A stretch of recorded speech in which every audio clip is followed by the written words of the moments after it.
Um, After a college, reviews your high school profile, the next place to go is to your high school transcript.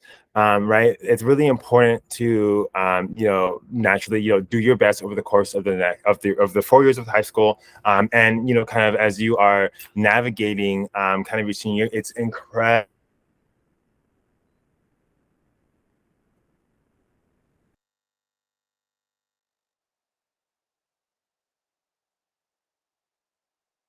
are very, very, very strong. You want to make sure they are this at the same level you've been performing, or even better than you've been performing.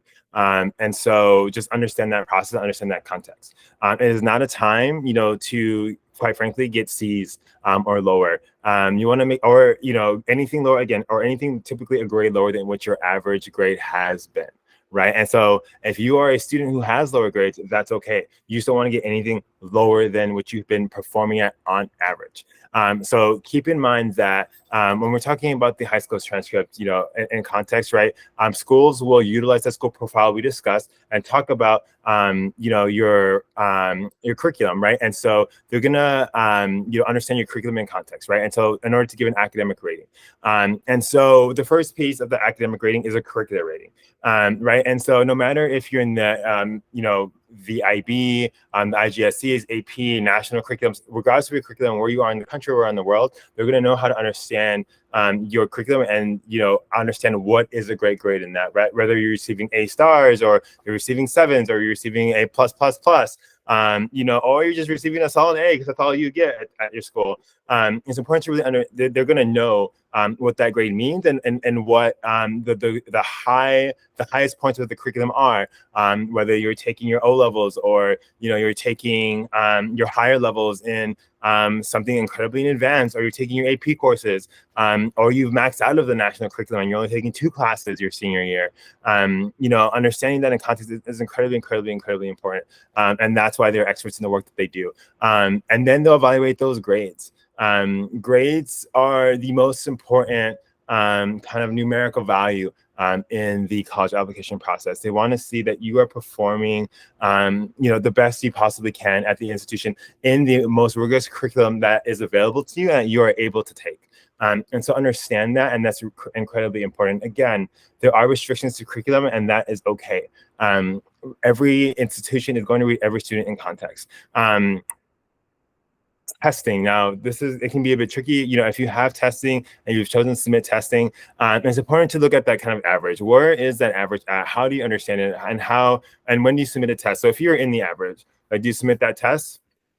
If it's really up to you, right? You want to make sure that tests are complementing, your strengths, right? And also, sending consistent messaging, or they may be covering your weaknesses. So maybe you did, get like let's say the school's average is a 32, and you got a 32. But let's say that, you've been an okay science student, and on the ACT you got a 34 on the ACT science section, but you were getting, I don't know, an average of B's and B pluses in your science classes. Well, maybe submitting that, 32 with a 34 in science is going to be helpful. Why? Because you are now telling them, well, actually, no, I'm just, taking a hard curricular science track, but look at this 34. So that shows that I can actually do science quite well. And so, don't let, this kind of course fool you, in and of itself. Or, let's say you took, a AP exam, or a, kind of one of your IB exams, and you got an incredibly high, score, like a 4 or 5, but you got, again, a lower grade that would reflect that actual score.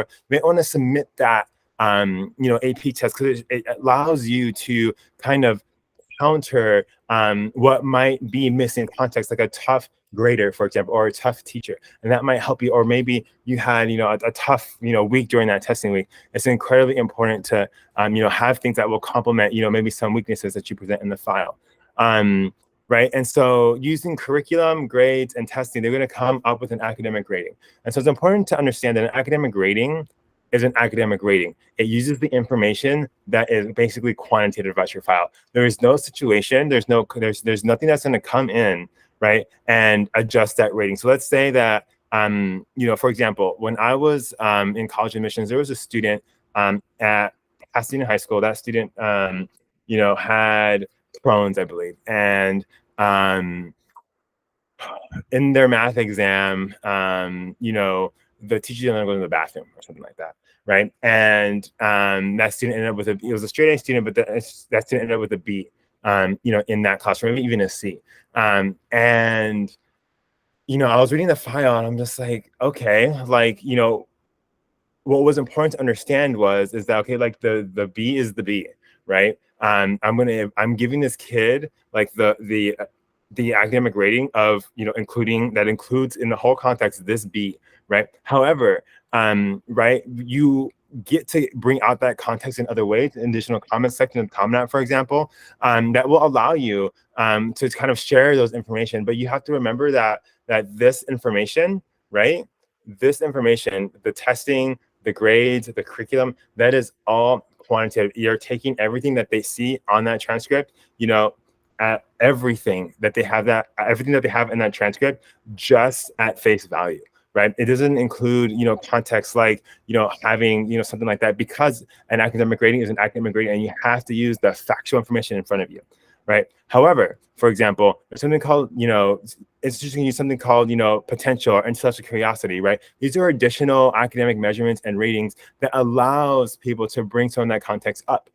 For example, like if you see this context in your file, or we're able to, see this context, through a recommendation letter, they will then bump up those academic ratings. And when someone's presenting you in committee, they will share like, yes, the student got a C. I actually think it was a C that they got.